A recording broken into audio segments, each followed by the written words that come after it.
ပြီးတော့ဆုတ်ပြတ်သွားတယ်ငါချင်ရောက်ဟောပနဲ့ပြတ်လို့သွားလို့အိတ်ကထဲကိုလက်လိုက်ရှာကြည့်အချင်းကပေးတဲ့ပေါ်သားမနဲ့စာ6ကမှုရေးချင်အော်အလောက်ကထွက်ပြီးစိတ်ပြလုံးတာဆိုရဝန်တန်း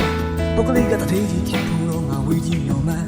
အဖေဖြစ်စေချင်တာဝေးပြီးမာနေတဲ့ကောင်းဒီငါမိုက်နီ